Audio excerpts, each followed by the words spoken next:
Saudara-saudari terkasih di dalam Tuhan Yesus Kristus, semoga kita semua dalam keadaan sehat bersama keluarga. Saat ini marilah kita mendengarkan bacaan kitab suci dan renungan harian Rabu 1 Juli tahun 2020. Bacaan pertama. Bacaan dari Nubuat Amos. Carilah yang baik dan jangan yang jahat, agar kalian hidup.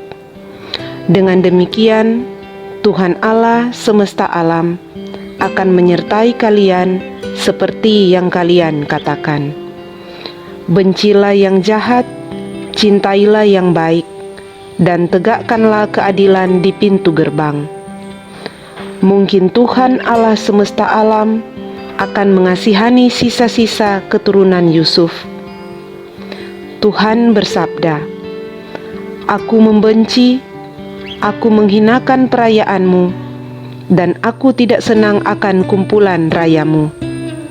Sungguh, apabila kalian mempersembahkan kepadaku kurban bakaran dan kurban sajianmu, aku tidak suka.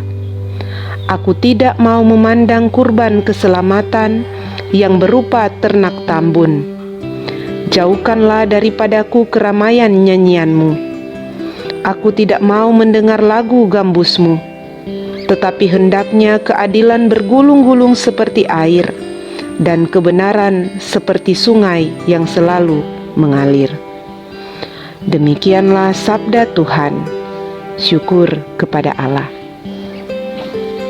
Pembacaan Injil hari ini diambil dari Injil Matius.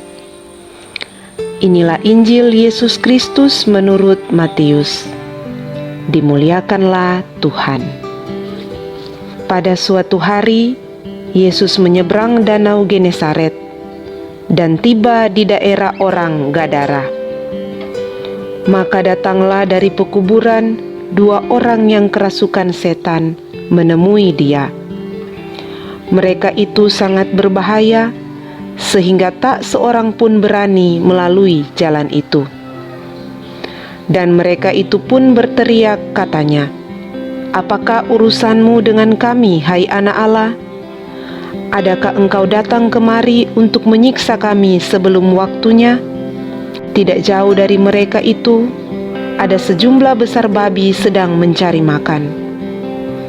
Maka setan-setan itu minta kepada Yesus, katanya, "Jika engkau mengusir kami, suruhlah kami pindah ke dalam kawanan babi itu." Maka Yesus berkata kepada mereka, "Pergilah." Lalu keluarlah mereka dan masuk ke dalam babi-babi itu.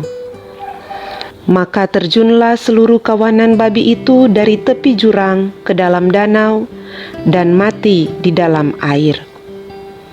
Para penjaga babi lari, dan setibanya di kota, mereka menceritakan segala sesuatu, juga tentang 2 orang yang kerasukan itu. Maka keluarlah seluruh kota mendapatkan Yesus, dan setelah berjumpa dengan dia, mereka mendesak supaya ia meninggalkan daerah mereka.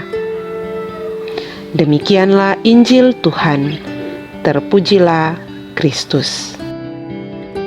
Renungan kita di saat ini diberi judul Kuasa Allah itu nyata. Saudara-saudari terkasih, dalam Injil hari ini dikisahkan tentang 2 orang yang kerasukan setan. Gangguan roh jahat atau iblis kerap kali menyebabkan sakit fisik maupun psikis. Tubuh bahkan jiwa seseorang bisa tersakiti, bahkan dikontrol oleh roh itu. Pengobatan ke dokter banyak kali tak mempan. Tak jarang orang akan pergi ke paranormal untuk memperoleh kesembuhan dan kelepasan. Saudara-saudari terkasih, dalam Injil hari ini, Yesus berjumpa dengan 2 orang yang kerasukan setan itu di daerah Gadara. Perjumpaan itu terjadi di sekitar daerah pekuburan. Ketika mendekati Yesus, mereka menantangnya, katanya, "Apa urusanmu dengan kami, hai Anak Allah?" Keberadaan setan seperti dikisahkan penginjil jelas tandanya, yaitu mengganggu dan mengancam keselamatan orang yang dikuasai dan dirasukinya. Namun kuasa Allah jauh lebih besar dari kuasa setan. Kerinduan Allah untuk menyelamatkan orang yang masuk dalam perangkap setan begitu besar. Dua orang yang kerasukan setan itu pun dibebaskan dari kuasa setan setelah Yesus memindahkan setan itu ke babi-babi yang akhirnya terjun ke danau dan mati. Keselamatan bagi dua orang yang kerasukan setan itu pun terjadi. Keselamatan mereka sekaligus menjadi tanda bagi orang-orang di Gadara bahwa kuasa Allah itu nyata. Keselamatan Allah telah hadir bagi kedua orang yang kerasukan setan maupun orang-orang di daerah itu. Saudara-saudari terkasih, keselamatan Allah disediakan bagi kita semua.